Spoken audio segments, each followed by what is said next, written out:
आज़ादी आउण तो तुरंत बाद ਜਿਹੜੇ ਆਗੂ ਜੇਲ੍ਹ 'ਚ ਗਏ ਉਹ ਸਾਰੀਆਂ ਘੱਟ ਗਿਣਤੀਆਂ। ਸਭ ਤੋਂ ਪਹਿਲਾਂ ਮਾਸਟਰ ਤਾਰਾ ਸਿੰਘ, ਦੂਜਾ ਸ਼ੇਖ ਅਬਦੁੱਲਾ, ਤੀਜਾ ਲਾਲ ਡਿੰਗ।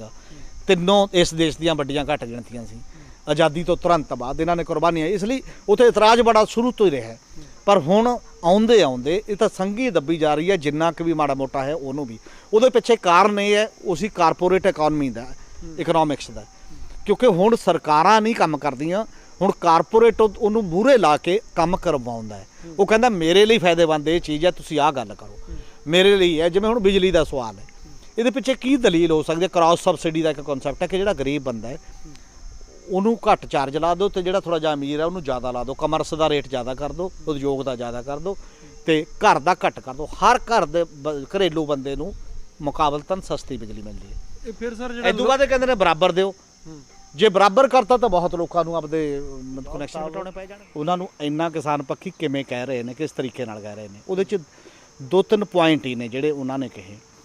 ਇੱਕ ਤਾਂ ਗੱਲ ਜਿਹੜੀ ਉਹਨਾਂ ਨੇ ਇਹ ਕਹੀ, ਜੇਕਰ ਮੈਂ ਇਸ ਗੱਲ 'ਤੇ ਆਵਾਂ ਕਿ MSP ਜਾ ਹੀ ਨਹੀਂ ਸਕਦੀ, ਜਾਏਗੀ ਤਾਂ ਗਦਰ ਮਚ ਜਾਏਗਾ ਦੇਸ਼ 'ਚ, ਇਹ ਕੋਈ ਸਰਕਾਰ ਅਫੋਰਡ ਹੀ ਨਹੀਂ ਕਰ ਸਕੇਗੀ।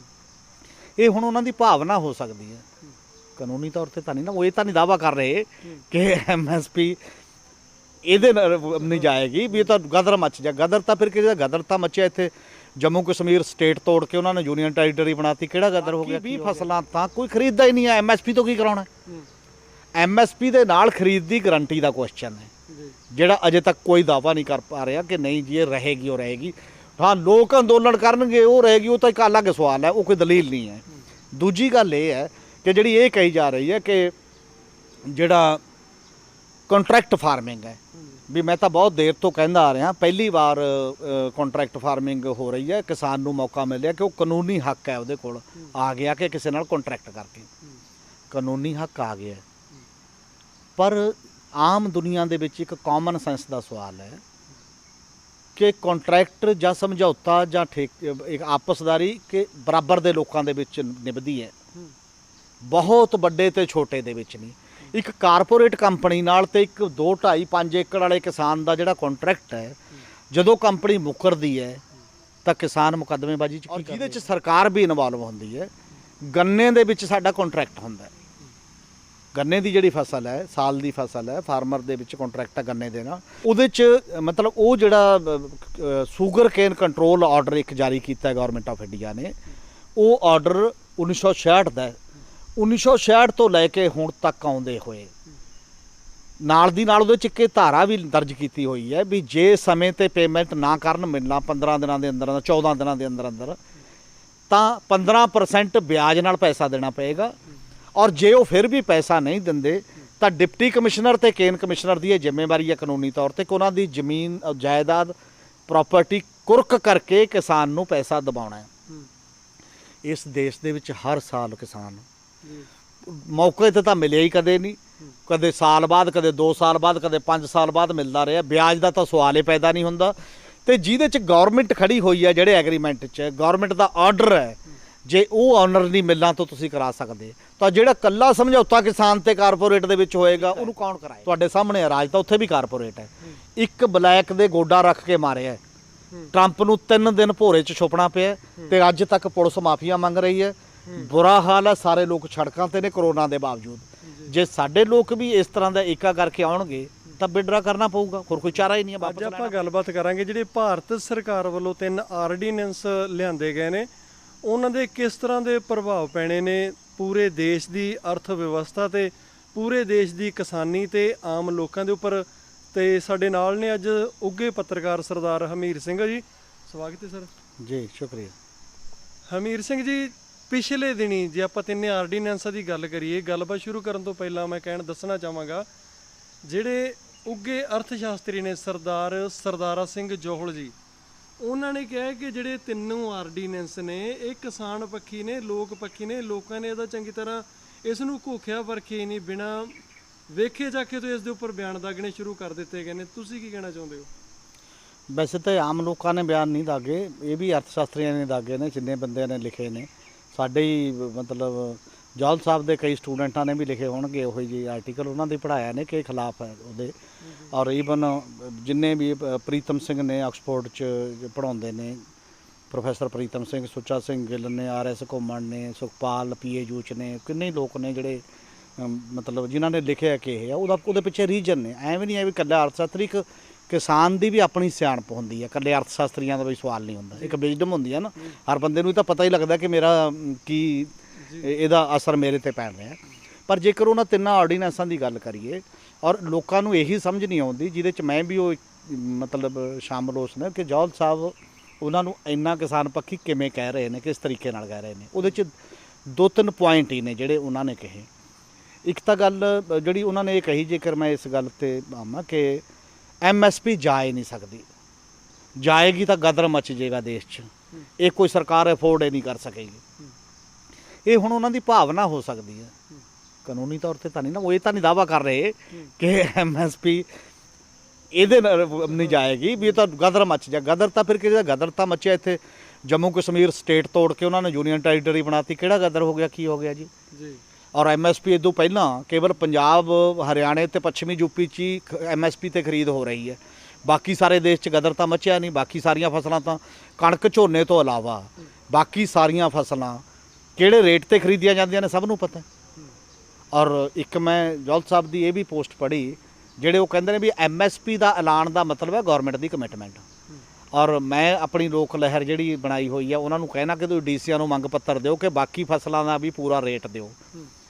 ਪਰ ਪਿਛਲੇ 40 ਸਾਲਾਂ 'ਚ ਬਾਕੀ ਫਸਲਾਂ ਦਾ ਰੇਟ ਕਦੇ ਮਿਲਿਆ ਪੂਰਾ? ਅੱਜ ਜਾਂ ਤਾਂ ਨਵੀਂ ਗੱਲ ਹੋਵੇ, ਕਿਉਂਕਿ ਕਾਰਨ ਇਹ ਹੈ ਕਿ ਖਰੀਦ ਦੀ ਗਰੰਟੀ ਕੇਵਲ ਇਹਨਾਂ ਫਸਲਾਂ ਦੀ ਆ, ਉਹ ਵੀ ਉਦੋਂ ਅਨਾਜ ਦੀ ਚੱਕਰ ਕਰਕੇ ਗੌਰਮੈਂਟ ਆਫ ਇੰਡੀਆ ਦਿੰਦੀ ਸੀ। ਬਾਕੀ 20 ਫਸਲਾਂ ਤਾਂ ਕੋਈ ਖਰੀਦਦਾ ਹੀ ਨਹੀਂ ਹੈ। MSP ਤੋਂ ਕੀ ਕਰਾਉਣਾ?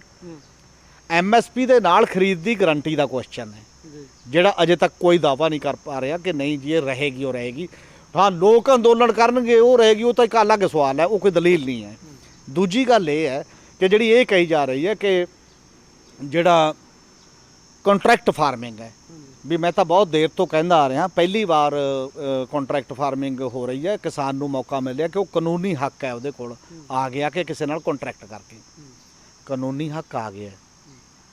ਪਰ ਆਮ ਦੁਨੀਆ ਦੇ ਵਿੱਚ ਇੱਕ ਕਾਮਨ ਸੈਂਸ ਦਾ ਸਵਾਲ ਹੈ ਕਿ ਕੰਟਰੈਕਟ ਜਾਂ ਸਮਝੌਤਾ ਜਾਂ ਇੱਕ ਆਪਸਦਾਰੀ ਕਿ ਬਰਾਬਰ ਦੇ ਲੋਕਾਂ ਦੇ ਵਿੱਚ ਨਿਭਦੀ ਹੈ, ਬਹੁਤ ਵੱਡੇ ਤੇ ਛੋਟੇ ਦੇ ਵਿੱਚ ਨਹੀਂ।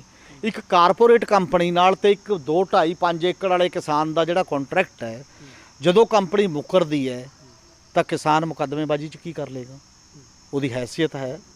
ਔਰ ਉਹ ਇਸੇ ਲਈ ਨਹੀਂ, ਜੇ ਮੈਂ ਇੱਕ ਮਿਸਾਲ ਦਿਆਂ ਔਰ ਜਿਹਦੇ 'ਚ ਸਰਕਾਰ ਵੀ ਇਨਵੋਲਵ ਹੁੰਦੀ ਹੈ, ਗੰਨੇ ਦੇ ਵਿੱਚ ਸਾਡਾ ਕੰਟਰੈਕਟ ਹੁੰਦਾ। ਗੰਨੇ ਦੀ ਜਿਹੜੀ ਫਸਲ ਹੈ, ਸਾਲ ਦੀ ਫਸਲ ਹੈ, ਫਾਰਮਰ ਦੇ ਵਿੱਚ ਕੰਟਰੈਕਟ ਹੈ ਗੰਨੇ ਦੇ ਨਾਲ। ਔਰ ਇਹ sugarcane control order government of India ਨੇ ਜਾਰੀ ਕੀਤਾ ਹੋਇਆ ਹੈ।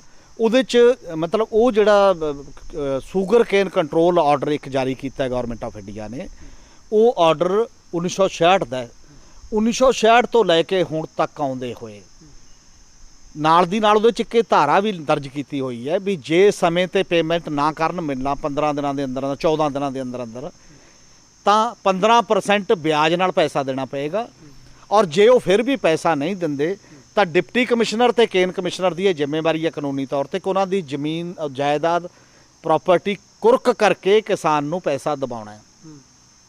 ਇਸ ਦੇਸ਼ ਦੇ ਵਿੱਚ ਹਰ ਸਾਲ ਕਿਸਾਨ ਮੌਕੇ 'ਤੇ ਤਾਂ ਮਿਲਿਆ ਹੀ ਕਦੇ ਨਹੀਂ, ਕਦੇ ਸਾਲ ਬਾਅਦ, ਕਦੇ 2 ਸਾਲ ਬਾਅਦ, ਕਦੇ 5 ਸਾਲ ਬਾਅਦ ਮਿਲਦਾ ਰਿਹਾ। ਵਿਆਜ ਦਾ ਤਾਂ ਸਵਾਲ ਹੀ ਪੈਦਾ ਨਹੀਂ ਹੁੰਦਾ।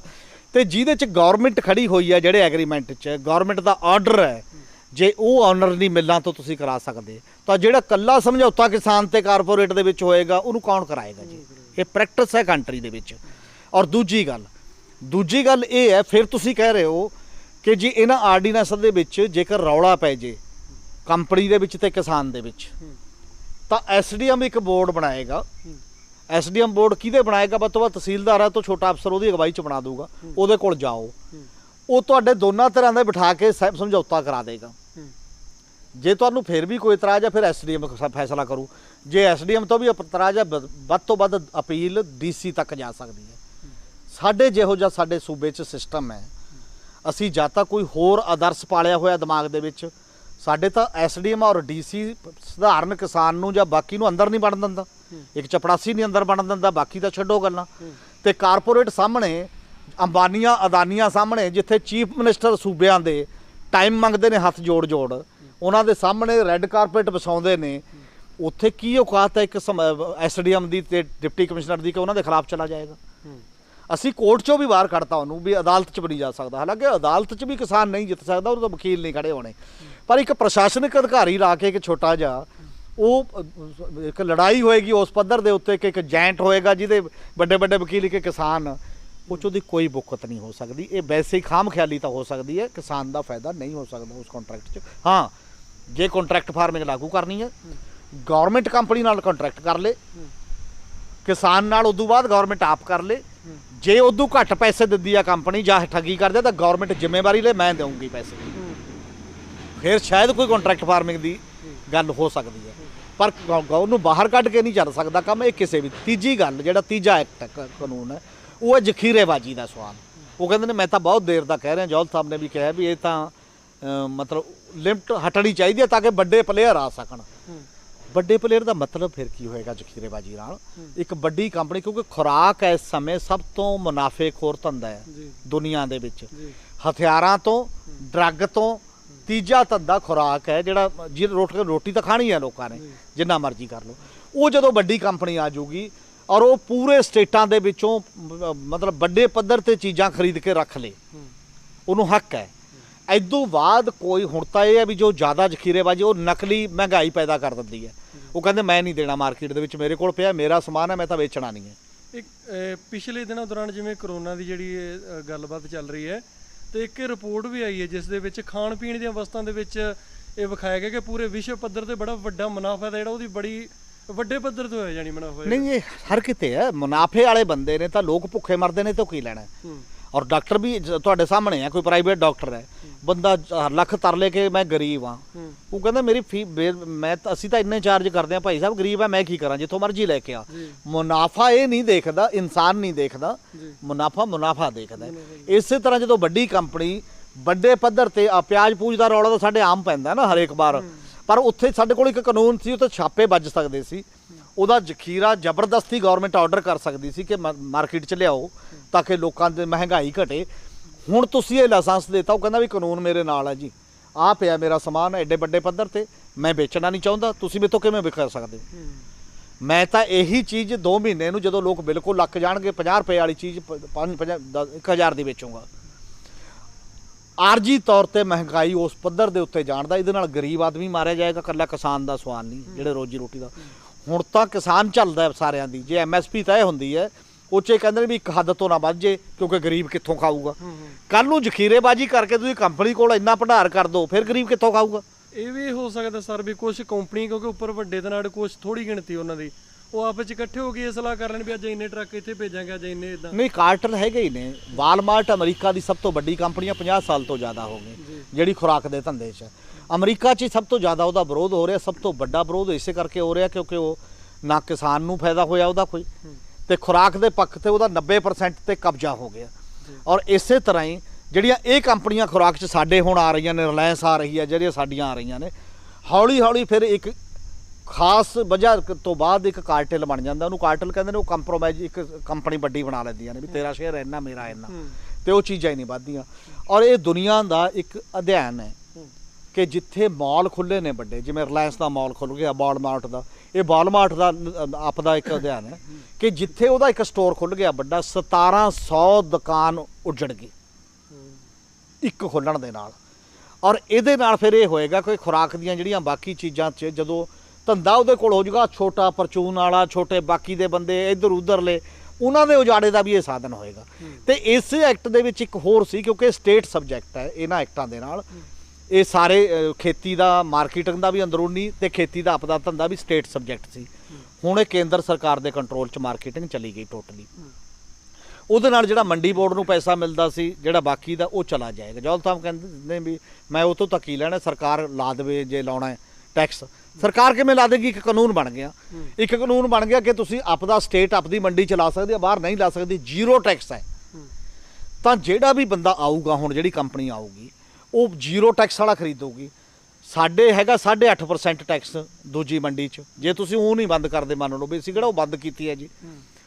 160 ਤੋਂ ਲੈ ਕੇ 170 ਰੁਪਏ ਕੁਇੰਟਲ ਮਗਰ ਫਰਕ ਹੈ ਕਣਕ ਤੇ ਝੋਨੇ ਦੇ ਵਿੱਚ ਵੀ। ਪਹਿਲੀ ਵਾਰ ਜਿਹੜਾ ਵਪਾਰੀ ਆਊਗਾ ਉਹ 50 ਰੁਪਏ ਕਿਸਾਨ ਨੂੰ ਹੋ ਸਕਦਾ ਜ਼ਿਆਦਾ ਦੇ ਦੇ ਤੇ 100 ਰੁਪਏ ਆਪ ਦਾ ਰੱਖ ਲੇ। ਠੀਕ ਹੈ ਜੀ। ਤੇ ਕਿਸਾਨ ਉਹ ਮੰਡੀ 'ਚ ਕਿਉਂ ਜਾਏਗਾ, 50 ਰੁਪਏ ਜ਼ਿਆਦਾ ਨੂੰ ਵੇਚੇਗਾ। ਸਾਲ 6 ਮਹੀਨੇ ਦੇ ਵਿੱਚ ਇਹ ਮੰਡੀਆਂ ਉੱਜੜ ਜਾਣਗੀਆਂ, ਜਿਹਨੂੰ ਕੋਈ ਪੈਸਾ ਹੀ ਨਹੀਂ ਜਾਏਗਾ, ਜਿਹਦੇ ਕੋਲ ਟੈਕਸ ਨਹੀਂ ਹੈ। ਲੋਕ ਆਦੀ ਹੋਣਗੇ, ਲੋਕ ਉਧਰ ਆਦੀ ਹੋ ਜਾਣਗੇ। ਉਦੋਂ ਬਾਅਦ ਉਹ ਕਹੂਗਾ ਵੀ ਕਾਕਾ ਜੀ ਆਪਣਾ ਕੰਮ ਬੰਦ, ਵੇਚ ਲਓ ਤੁਸੀਂ, ਉਹ ਮੰਡੀ 'ਚ ਵੇਚਣਾ। ਉਹ ਮੰਡੀ ਦਾ ਗਾਹਕ ਹੀ ਨਹੀਂ ਰਹੇਗਾ, ਦੁਕਾਨਦਾਰ ਹੀ ਉੱਜੜ ਗਿਆ ਜਦੋਂ। ਉਦੋਂ ਬਾਅਦ ਮੁਕਾਬਲਾ ਕਿਵੇਂ ਹੋ ਜਾਏਗਾ? ਜਿਹੜਾ ਇਹ ਸੋਚਿਆ ਜਾ ਰਿਹਾ ਕਿ ਮੁਕਾਬਲਾ ਵੱਧ ਜਾਏਗਾ, ਮੁਕਾਬਲਾ ਨਹੀਂ ਵੱਧਦਾ ਇਸ ਪੱਧਰ ਦੇ ਉੱਤੇ। ਸਾਡੇ ਪ੍ਰਾਈਵੇਟ ਥਰਮਲ ਲਾ ਕੇ ਅਸੀਂ ਮੁਕਾਬਲਾ ਵਧਾਉਣਾ ਚਾਹੁੰਦੇ ਸੀ, ਬਿਜਲੀ ਦਾ ਰੇਟ ਦੇਖ ਲਓ ਕਿੱਥੇ ਗਿਆ, ਮੁਕਾਬਲਾ ਕਿੱਥੇ ਹੈ। ਇੱਕ ਸਰ ਮੈਂ ਗੱਲ ਇਹ ਕਰਨੀ ਚਾਹਾਂਗਾ, ਜਿਹੜੇ ਯੋਜਨਾ ਕਮਿਸ਼ਨ ਹੈ ਉਹਦੇ ਵਿੱਚ ਬੜੀ ਪਹੁੰਚ ਰੱਖਣ ਵਾਲੇ, ਬੜੇ ਪੜ੍ਹੇ ਲਿਖੇ ਉੱਚ ਕੋਟੀ ਦੇ ਅਰਥ ਸ਼ਾਸਤਰੀ ਸ਼ਾਮਲ ਹੁੰਦੇ ਨੇ। ਮੋਦੀ ਸਰਕਾਰ ਜਿਵੇਂ ਰੇਲਵੇ ਨੂੰ ਠੇਕੇ ਤੇ ਕਰਨ ਜਾ ਰਹੀ ਹੈ, ਲਗਭਗ ਕਰ ਦਿੱਤਾ ਗਿਆ, ਆਰਡੀਨੈਂਸ ਤਿੰਨੇ ਲਿਆਂਦੇ ਜਾ ਰਹੇ ਨੇ। ਪਰ ਇਹ ਤਾਂ ਨਹੀਂ ਇਕੱਲਾ ਵੀ ਜਿਹੜੀ ਮੋਦੀ ਸਰਕਾਰ ਉਹਦੇ ਵਿੱਚ ਕੋਈ ਸੂਝਵਾਨ ਬੰਦੇ ਹੀ ਨਹੀਂ ਹੈਗੇ ਜਿਹੜੇ ਜਿਨ੍ਹਾਂ ਨੂੰ ਦੇਸ਼ ਦਾ ਹੀ ਨਹੀਂ ਪਤਾ ਹੈਗਾ। ਕਿਉਂਕਿ ਜੇ ਮੋਟੇ ਤੌਰ ਤੇ ਵੇਖਿਆ ਜਾਵੇ ਇਸ ਤਰ੍ਹਾਂ ਲੱਗ ਰਿਹਾ ਵੀ ਸਭ ਕੁਝ ਠੇਕੇ ਤੇ ਜਾ ਕੇ ਬਾਹਰਲੇ ਲੋਕ ਇਨਵੈਸਟ ਕਰੀ ਜਾਣਗੇ ਤੇ ਇੱਕ ਕਿਸਮ ਦਾ ਪੂਰਾ ਭਾਰਤ ਜਿਹੜਾ ਬਾਹਰ ਗਿਰ ਵੀ ਹੋ ਚੁੱਕਿਆ ਹੋਊਗਾ। ਵੇਖਣ ਤੋਂ ਤਾਂ ਇਦਾਂ ਲੱਗਦਾ ਹੈ, ਪਰ ਸਰਕਾਰ ਇੰਨੀ ਕਮਲੀ ਤਾਂ ਨਹੀਂ ਹੋ ਸਕਦੀ ਕਿ ਸਾਰਾ ਕੋਈ ਗਲਤ ਕਰਦੀ ਤੁਰੀ ਜਾ ਰਹੀ ਹੈ। ਨੀਤੀ ਹੁਣ ਉਹ ਯੋਜਨਾ ਕਮਿਸ਼ਨ ਤਾਂ ਭੰਗ ਕਰਤਾ ਸੀ ਮੋਦੀ ਨੇ ਆਉਂਦੇ, ਯੋਜਨਾ ਕਮਿਸ਼ਨ ਹੁਣ ਹੈ ਨਹੀਂ, ਨੀਤੀ ਆਯੋਗ ਹੈ ਜਿਹਦਾ ਨਾਂ ਅਸੀਂ ਦੇਤਾ। ਯੋਜਨਾ ਕਮਿਸ਼ਨ 'ਚ ਤਾਂ ਫਿਰ ਵੀ ਇੱਕ ਲੈਵਲ ਦੀ ਪਲਾਨਿੰਗ ਹੋਰ ਟਾਈਪ ਦੀ ਹੁੰਦੀ ਸੀ। ਪਰ ਫਿਰ ਵੀ ਸਵਾਲ ਇਹ ਹੁੰਦਾ ਕਿ ਇਹ ਨਹੀਂ ਕਿ ਉਹ ਬੰਦੇ ਨੂੰ ਅਕਲ ਨਹੀਂ ਹੁੰਦੀ। ਆਪਾਂ ਦੋ ਬੰਦੇ ਆ, ਤੁਸੀਂ ਮੇਰਾ ਕਤਲ ਕਰਤਾ ਮੰਨ ਲਓ, ਮੇਰਾ ਪਰਿਵਾਰ ਚਲਾ ਗਿਆ ਤੇ ਤੁਸੀਂ ਚਲੇ ਗਏ ਇੱਕ ਵਕੀਲ ਕਰਨ, ਦੋਨੋਂ ਟੌਪ ਦੇ ਵਕੀਲ ਕਰੋਗੇ ਤੇ ਇੱਕ ਟੌਪ ਦਾ ਵਕੀਲ ਤੇ ਕਾਤਲ ਨੂੰ ਸਜ਼ਾ ਦਿਵਾਉਣ ਦੀ ਟਰਾਈ ਕਰੇਗਾ, ਦੂਜਾ ਬਰੀ ਕਰਾਉਣ ਦੀ। ਦੋਨੋਂ ਵਕੀਲ ਨੇ, ਦੋਨੋਂ ਇੰਟੈਲੀਜੈਂਟ ਨੇ, ਐ ਨਹੀਂ ਕਿ ਦੂਜਾ ਮੂਰਖ ਹੈ, ਪਰ ਉਹਦਾ ਧੰਦਾ ਇਸ ਦੇ ਵਿੱਚ ਹੈ, ਉਹ ਦੂਜੇ ਦੇ ਪਾਲੇ 'ਚ ਖੜਾ ਤੇ ਦੂਜਾ ਦੂਜੇ ਦੇ ਪਾਲੇ 'ਚ। ਉਹ ਜਿਹੜੇ ਇੰਟੈਲੀਜੈਂਟ ਬੰਦੇ ਬੈਠੇ ਹੋਏ ਨੇ ਉਹ ਕਿਹਦੇ ਪਾਲੇ 'ਚ ਖੜੇ ਨੇ? ਉਹ ਪਾਲੇ ਦੇ ਵਿੱਚ ਭਾਈ ਲਾਲੋ ਦੇ ਨਹੀਂ ਖੜੇ, ਉਹ ਮਲਕ ਭਾਗੋ ਦੇ ਖੜੇ ਨੇ। ਉਹ ਪਾਲੇ 'ਚ ਕਾਰਪੋਰੇਟ ਕੰਪਨੀ ਦੇ ਖੜੇ ਨੇ, ਉਹ ਸਿੰਪਲ ਸਧਾਰਨ ਬੰਦੇ ਦੇ ਨਹੀਂ ਖੜੇ। ਸਭ ਤੋਂ ਬੜਾ ਕੁਐਸਚਨ ਇਹ ਹੈ ਕਿ ਤੁਸੀਂ ਕਿਹੜੀ ਸਾਈਡ ਤੇ ਖੜ ਕੇ ਜੰਗ ਲੜ ਰਹੇ ਹੋ, ਕਿਹੜੀ ਧਿਰ ਦੇ ਨਾਲ ਹੋ। ਤੁਸੀਂ ਉਸ ਧਿਰ ਦੇ ਨਾਲ ਜਾ ਕੇ ਵਕਾਲਤ ਕਰ ਰਹੇ ਹੋ ਜਿਹੜੀ ਧਿਰ ਪਹਿਲਾਂ ਹੀ ਲੋਕਾਂ ਨੂੰ ਲੁੱਟ ਰਹੀ ਹੈ ਤੇ ਪਹਿਲਾਂ ਹੀ ਕੁੱਟ ਰਹੀ ਹੈ ਤੇ ਕੇਵਲ ਮੁਨਾਫਾ ਹੀ ਜਿਹਦਾ ਮੇਨ ਚੀਜ਼ ਹੈ।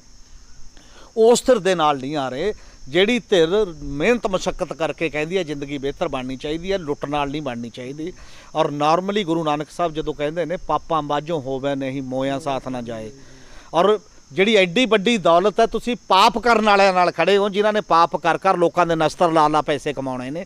ਇਹ ਕਾਨੂੰਨ ਤੇ ਇਹ ਚੀਜ਼ਾਂ, ਇਹ ਤਾਕਤ ਕੇਂਦਰਿਤ ਕਰ ਰਹੇ ਹੋ ਤੁਸੀਂ, ਰਾਜਾਂ ਦੇ ਅਧਿਕਾਰ ਖੋਹ ਰਹੇ ਹੋ ਸਾਰੇ। ਬਿਜਲੀ ਦੇ ਖੇਤਰ ਦੇ ਵਿੱਚ ਵੀ ਜੇ ਉਹ ਕਾਨੂੰਨ ਪਾਸ ਹੋ ਗਿਆ, ਸਟੇਟਾਂ ਦਾ ਕੋਈ ਹੱਕ ਨਹੀਂ ਬਚਣਾ। ਇਹਨਾਂ ਆਰਡੀਨੈਂਸਾਂ ਨਾਲ ਵੀ ਸਟੇਟਾਂ ਦਾ ਹੱਕ ਨਹੀਂ ਬਚਿਆ। NIA ਪਾਸ ਕੀਤਾ, ਉਹਦੇ ਨਾਲ ਪੁਲਿਸ ਜਿਹੜੇ ਮੁੰਡਿਆਂ ਤੇ UAPA ਦਰਜ ਕਰ ਰਹੀ ਹੈ, ਫੜ ਕੇ ਜਿਹਦੇ ਤੇ ਮਰਜ਼ੀ ਪਰਚਾ ਦਰਜ ਕਰ ਦਿਓ। ਇਹਦੇ 'ਚ ਵੀ ਸੈਂਟਰਲਾਈਜੇਸ਼ਨ ਹੋ ਗਈ, ਹਰ ਚੀਜ਼ 'ਚ ਤਾਕਤ ਕੇਂਦਰ। ਜਦ ਕਿ ਸਾਡੇ ਵਰਗੇ ਦੇਸ਼ ਦੇ ਵਿੱਚ ਤਾਕਤਾਂ ਦਾ ਵਿਕੇਂਦਰੀਕਰਨ ਚਾਹੀਦਾ। ਤਾਕਤਾਂ ਨਾ ਕੇਵਲ ਉੱਪਰ ਦਿਓ, ਜਿਵੇਂ ਆਪਾਂ ਗ੍ਰਾਮ ਸਭਾ ਦੀ ਗੱਲ ਕੀਤੀ, ਸਟੇਟਾਂ ਨੂੰ ਦਿਓ ਬਹੁਤ ਜ਼ਿਆਦਾ ਤਾਕਤਾਂ, ਕਿਉਂਕਿ ਸਟੇਟਾਂ ਦਾ ਵਾਹ ਲੋਕਾਂ ਨਾਲ ਨੇੜਿਓਂ ਹੈ। ਫਿਰ ਅੱਗੇ ਜ਼ਿਲ੍ਹਾ ਪ੍ਰੀਸ਼ਦਾਂ ਨੂੰ, ਬਲਾਕ ਸੰਮਤੀ, ਮਿਊਨਿਸਪਲ ਕਾਰਪੋਰੇਸ਼ਨਾਂ ਨੂੰ, ਕਮੇਟੀਆਂ ਨੂੰ ਤੇ ਪੰਚਾਇਤਾਂ ਨੂੰ, ਗ੍ਰਾਮ ਸਭਾਵਾਂ ਨੂੰ ਤਾਕਤ ਤਾਂ ਹੇਠਾਂ ਜ਼ਿਆਦਾ ਦੇਣ ਦੀ ਹੈ। ਅਸੀਂ ਇਦੋਂ ਉਲਟੀ ਗੰਗਾ ਪੋਹੇ ਨੂੰ ਦੀ ਵਾਲੀ ਗੱਲ। ਸੰਖੇਪ ਦੇ ਵਿੱਚ ਇਹਦੇ ਪਿੱਛੇ ਮਨਸ਼ਾ ਕੀ ਹੋ ਸਕਦੀ ਕਿ ਪੂਰੇ ਦੇਸ਼ ਨੂੰ ਇੱਕ ਸੂਤਰ ਪਰੋਇਆ ਜਾ ਰਿਹਾ, ਇੱਕ ਸਾਰੀਆਂ ਜਿਹੜੀਆਂ ਤਾਕਤਾਂ ਨੇ ਘਟਾ ਕੇ ਉਹ ਕੇਂਦਰ ਆਪਣੇ ਕੰਟਰੋਲ 'ਚ ਕਰਨ ਜਾ ਰਹੀ ਹੈ। ਹੁਣ ਜ਼ਿਆਦਾ ਲੱਗ ਰਿਹਾ ਇਸ ਸਰਕਾਰ ਤੋਂ, ਜਾਂ ਪਹਿਲਾਂ ਵੀ ਕੋਸ਼ਿਸ਼ਾਂ ਹੋਈਆਂ ਨੇ?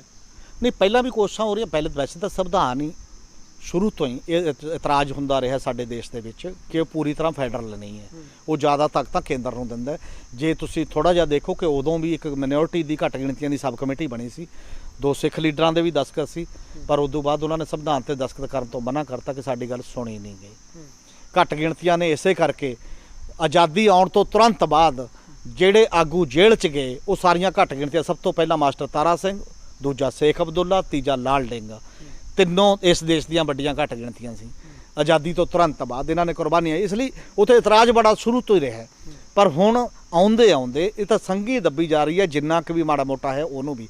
ਉਹਦੇ ਪਿੱਛੇ ਕਾਰਨ ਇਹ ਹੈ ਉਸੇ ਕਾਰਪੋਰੇਟ ਇਕਨੋਮੀ ਦਾ, ਇਕਨੋਮਿਕਸ ਦਾ, ਕਿਉਂਕਿ ਹੁਣ ਸਰਕਾਰਾਂ ਨਹੀਂ ਕੰਮ ਕਰਦੀਆਂ, ਹੁਣ ਕਾਰਪੋਰੇਟ ਉਹਨੂੰ ਮੂਹਰੇ ਲਾ ਕੇ ਕੰਮ ਕਰਵਾਉਂਦਾ ਹੈ। ਉਹ ਕਹਿੰਦਾ ਮੇਰੇ ਲਈ ਫਾਇਦੇਮੰਦ ਇਹ ਚੀਜ਼ ਹੈ, ਤੁਸੀਂ ਆਹ ਗੱਲ ਕਰੋ, ਮੇਰੇ ਲਈ ਹੈ। ਜਿਵੇਂ ਹੁਣ ਬਿਜਲੀ ਦਾ ਸਵਾਲ ਹੈ, ਇਹਦੇ ਪਿੱਛੇ ਕੀ ਦਲੀਲ ਹੋ ਸਕਦੀ ਹੈ? ਕ੍ਰਾਸ ਸਬਸਿਡੀ ਦਾ ਇੱਕ ਕਨਸੈਪਟ ਹੈ ਕਿ ਜਿਹੜਾ ਗਰੀਬ ਬੰਦਾ ਹੈ ਉਹਨੂੰ ਘੱਟ ਚਾਰਜ ਲਾ ਦਿਓ ਤੇ ਜਿਹੜਾ ਥੋੜ੍ਹਾ ਜਿਹਾ ਅਮੀਰ ਹੈ ਉਹਨੂੰ ਜ਼ਿਆਦਾ ਲਾ ਦਿਓ, ਕਮਰਸ ਦਾ ਰੇਟ ਜ਼ਿਆਦਾ ਕਰ ਦਿਓ, ਉਦਯੋਗ ਦਾ ਜ਼ਿਆਦਾ ਕਰ ਦਿਓ ਤੇ ਘਰ ਦਾ ਘੱਟ ਕਰ ਦਿਓ। ਹਰ ਘਰ ਦੇ ਘਰੇਲੂ ਬੰਦੇ ਨੂੰ ਮੁਕਾਬਲਤਨ ਸਸਤੀ ਬਿਜਲੀ ਮਿਲਦੀ ਹੈ। ਇਹ ਫਿਰ ਸਰ ਜਿਹੜਾ ਇਦੋਂ ਬਾਅਦ ਕਹਿੰਦੇ ਨੇ ਬਰਾਬਰ ਦਿਓ, ਜੇ ਬਰਾਬਰ ਕਰਤਾ ਤਾਂ ਬਹੁਤ ਲੋਕਾਂ ਨੂੰ ਆਪਦੇ ਕਨੈਕਸ਼ਨ ਘਟਾਉਣੇ ਪੈ ਜਾਣਗੇ, ਜਿਨ੍ਹਾਂ ਦਾ ਤੁਹਾਨੂੰ ਇਹ ਲੱਗਦਾ ਹੈ ਇਨਸਾਨੀਅਤ ਤੁਹਾਡੇ ਦਾਇਰੇ ਦੇ ਵਿੱਚ ਨਹੀਂ ਆਈ।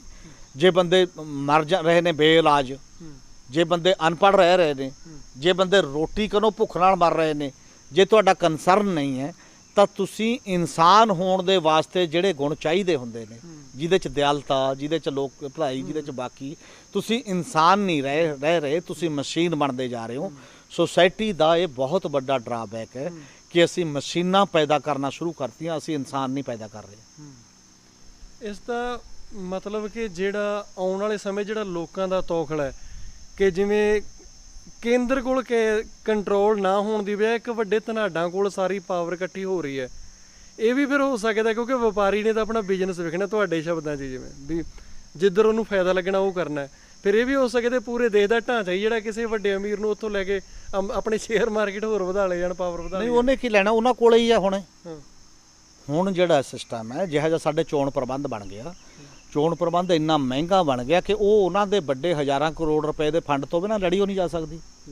ਪੰਜਾਬੀ ਦੀ ਇੱਕ ਕਹਾਵਤ ਹੈ, ਜਿਹਦੀ ਖਾਈਏ ਬਾਜਰੀ ਉਹਦੀ ਭਰੀਏ ਹਾਜ਼ਰੀ। ਸਾਡੇ ਲੀਡਰ ਉਹਦੀ ਹਾਜ਼ਰੀ ਭਰਦੇ ਨੇ। ਆ ਬਾਕੀ ਤਾਂ ਜਨਤਾ ਵੋਟ ਪਾਉਣ ਲਈ ਵੈਸੇ ਆ, ਥੋੜੀ ਬਹੁਤ ਉਸ ਦਿਨ ਆ ਗਈ, ਇੱਕ ਦਿਨ ਦੀ ਜਮਹੂਰੀਅਤ ਹੈ, ਬਾਕੀ ਦਿਨ ਤੁਸੀਂ ਕੁਝ ਨਹੀਂ ਤੋੜ ਸਕਦੇ ਉਹਨਾਂ ਦਾ। ਕੀ ਕਰ ਲੋਗੇ? ਤੁਹਾਡੇ ਨਾਲ ਵਾਅਦੇ ਕਰਕੇ ਮੁੱਕਰ ਜਾਣ, ਤੁਸੀਂ ਕੀ ਕਰ ਲੋਗੇ? ਇਸ ਕਰਕੇ ਆ ਕਿਉਂਕਿ ਚੋਣ ਹੁਣ ਲੜੀ ਜਾਂਦੀ ਆ। ਅੱਗੇ ਇੱਕ ਜ਼ਮਾਨੇ ਤੱਕ ਲੀਡਰ ਕਹਿੰਦੇ ਸੀ ਕਿ ਮੈਂ ਇਸ ਹਲਕੇ 'ਚ ਕੰਮ ਕੀਤਾ ਤੇ ਮੈਨੂੰ ਟਿਕਟ ਮਿਲਣੀ ਚਾਹੀਦੀ ਹੈ, ਉਹਦੇ ਵਰਕਰ ਵੀ ਉਹਦੇ ਨਾਲ ਖੜ ਕੇ ਰੌਲਾ ਪਾਉਂਦੇ ਸੀ। ਹੁਣ ਲੀਡਰ ਕਹਿੰਦਾ ਕਿ ਟਿਕਟ ਦੇ ਦਿਓ, ਕਹਿੰਦੇ ਕਿੱਥੋਂ? ਕਹਿੰਦਾ ਜਿੱਥੋਂ ਮਰਜ਼ੀ ਦੇ ਦਿਓ। ਇਹਦਾ ਮਤਲਬ ਕੰਮ ਦੀ ਕੋਈ ਲੋੜ ਨਹੀਂ ਹੈ, ਮੈਂ ਮੈਨੇਜ ਕਰੂੰਗਾ, ਮੈਂ ਪੈਸੇ ਨਾਲ ਲਊਂਗਾ, ਜਿਵੇਂ ਮਰਜ਼ੀ ਲਊਂਗਾ। ਇਹ ਪੂਰਾ ਤਰੀਕਾ ਬਦਲ ਚੁੱਕਿਆ ਇਸ ਸਿਸਟਮ ਦਾ। ਉਹ ਤਰੀਕਾ ਬਦਲ ਕੇ ਲੋਕਾਂ ਦੇ ਲੀਡਰ ਲੋਕਾਂ 'ਚੋਂ ਪੈਦਾ ਹੋਣੇ ਬੰਦ ਹੋ ਚੁੱਕੇ ਨੇ। ਪੈਰਾਸ਼ੂਟ ਰਾਹੀਂ ਲੀਡਰ ਆਉਂਦੇ ਨੇ। ਪੈਰਾਸ਼ੂਟ ਕੌਣ ਹੈ? ਉਹ ਹੈ ਕਾਰਪੋਰੇਟ, ਜਿਹੜਾ ਸਭ ਤੋਂ ਜ਼ਿਆਦਾ 10,000 ਕਰੋੜ ਰੁਪਈਆ ਮੋਦੀ ਨੂੰ ਕੰਪੇਨ ਕਰਨ ਲਈ ਕੌਣ ਦੇ ਸਕਦਾ? ਸਾਰੀ ਕਿਸਾਨੀ ਟੁੱਟ ਕੇ ਜ਼ੋਰ ਲਾ ਲੇ, ਇਹ ਸਾਰੇ ਨਹੀਂ ਦੇ ਸਕਦੇ। ਉਧਰੋਂ ਇੱਕ ਬੰਦਾ ਹੀ ਦੇ ਸਕਦਾ, ਉਧਰੋਂ ਇੱਕ ਬੰਦਾ ਦੇ ਸਕਦਾ, ਤੇ ਫਿਰ ਉਹ 20,000 50,000 ਕਰੋੜ ਰੁਪਈਆ ਕਮਾਊਗਾ ਜਦੋਂ ਦੇ ਰਿਹਾ, ਤੇ ਉਹਨੂੰ ਮੌਕਾ ਦੇਣਾ ਪਊਗਾ। ਜਿਸ ਤਰ੍ਹਾਂ ਹੁਣ ਜਿਹੜੇ ਆਰਡੀਨੈਂਸਾਂ ਦੀ ਆਪਾਂ ਗੱਲ ਕਰ ਰਹੇ ਸੀ, ਕਿਸਾਨ ਜਥੇਬੰਦੀਆਂ ਜਿਹੜੀਆਂ ਨੇ ਉਹ ਲਾਮਬੰਦ ਹੋਈਆਂ ਨੇ, ਕਿਸਾਨ ਮਜ਼ਦੂਰ ਜਥੇਬੰਦੀਆਂ, ਤੁਹਾਨੂੰ ਲੱਗਦਾ ਜੇ ਵੀ ਕੋਈ ਉਮੀਦ ਹੈ ਵੀ ਇਸ ਦਾ ਕੋਈ ਹੱਲ ਹੋ ਸਕਦਾ, ਸਰਕਾਰ ਰੋਕ ਸਕਦੀ ਹੈ, ਕੋਈ ਹੈ ਉਮੀਦ ਦੀ ਕਰਨੀ?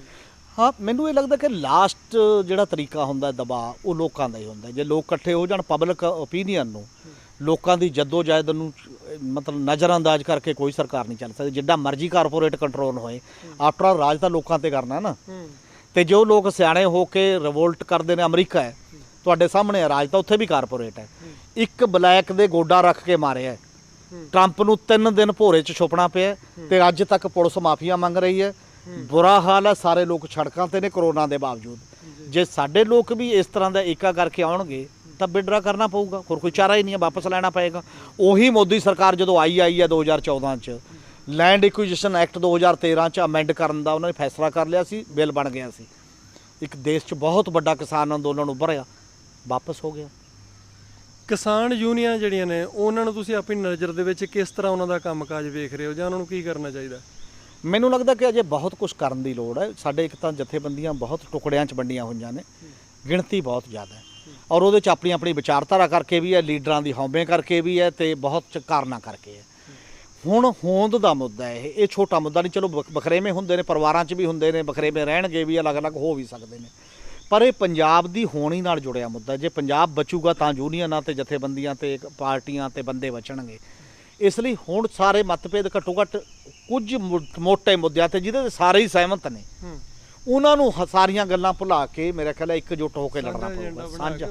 ਹਾਂ, ਚਾਹੇ ਆਰਡੀਨੈਂਸਾਂ ਦਾ ਸਵਾਲ ਹੈ, ਫੈਡਰਲਿਜ਼ਮ ਦਾ, 2-3 ਮੋਟੇ ਸਵਾਲ ਨੇ, MSP ਦਾ। ਜੇ ਇਹ ਨਾ ਬਚੇ ਤਾਂ ਪੰਜਾਬ ਨੇ ਬਚਣਾ ਨਹੀਂ ਹੈ। ਇਹਦੇ ਲਈ ਸਾਂਝਾ ਉਦਮ ਬਿਨਾਂ ਭੇਦਭਾਵ ਤੋਂ ਕਰਨ ਦੀ ਲੋੜ ਹੈ, ਬਿਨਾਂ ਲੀਡਰਸ਼ਿਪ ਤੋਂ ਕਰਨ ਦੀ ਲੋੜ ਹੈ। ਸਭ ਨੂੰ ਇਹ ਫਾਇਦਾ ਹੋਊਗਾ, ਇਹ 'ਚ ਕਿਸੇ ਦਾ ਨੁਕਸਾਨ ਨਹੀਂ ਹੋਣਾ, ਔਰ ਜੇ ਉਹ ਇਕੱਠੇ ਹੋ ਕੇ ਲੜਦੇ ਨੇ। ਸੋ ਦੋਸਤੋ, ਇਹ ਸਨ ਉੱਘੇ ਪੱਤਰਕਾਰ ਸਰਦਾਰ ਹਮੀਰ ਸਿੰਘ, ਤੇ ਅਸੀਂ ਵੀ ਇੱਕ ਬੇਨਤੀ ਕਰਾਂਗੇ ਕਿਸਾਨ ਜਥੇਬੰਦੀਆਂ ਨੂੰ ਇੱਕ ਸਾਂਝਾ ਏਜੰਡਾ ਉਲੀਕਣ, ਆਪਸ ਦੇ ਵਿੱਚ ਇਕਮੁੱਠ ਹੋਣ। ਜੇ ਪੰਜਾਬ ਹੈ ਤਾਂ ਜਥੇਬੰਦੀਆਂ ਨੇ, ਪੰਜਾਬ ਦੇ ਲੋਕ ਨੇ, ਤੇ ਜੇ ਅਲੱਗ-ਅਲੱਗ ਆਪੋ ਆਪਣਾ ਰਾਗ ਅਲਾਪਦੇ ਰਹੇ ਤੇ ਉਹ ਸਮਾਂ ਦੂਰ ਨਹੀਂ, ਜਦੋਂ ਪੰਜਾਬ ਕੀ ਪੂਰਾ ਦੇਸ਼ ਜਿਹੜਾ ਹੈ ਉਹਨੂੰ ਨੁਕਸਾਨ ਹੋਏਗਾ। ਉੱਥੋਂ ਦੇ ਲੋਕਾਂ ਦੀ ਰਹਿਣੀ ਸਹਿਣੀ, ਉਹਨਾਂ ਦੇ ਪਰਿਵਾਰ ਦੇ ਗੁਜ਼ਾਰੇ ਜਿਹੜੇ ਨੇ ਉਹ ਸਭ ਮੁਸ਼ਕਲ ਹੁੰਦਾ ਚਲਾ ਜਾਏਗਾ, ਤੇ ਵੱਡੇ ਧਨਾਡਾਂ ਦੇ ਹੱਥ ਦੇ ਵਿੱਚ ਪੂਰੀ ਤਰ੍ਹਾਂ ਤਾਕਤ ਆ ਜਾਵੇਗੀ ਤੇ ਉਦੋਂ ਵੇਲਾ ਵਿਹਾਏ ਦਾ ਕੁਝ ਬਾਅਦ ਚ ਹੱਥ ਨਹੀਂ ਆਉਣਾ। ਸੋ ਦੋਸਤੋ, ਇਹ ਸੀ ਅੱਜ ਦੀ ਗੱਲਬਾਤ। ਦਿਓ ਇਜਾਜ਼ਤ, ਬਹੁਤ ਬਹੁਤ ਧੰਨਵਾਦ।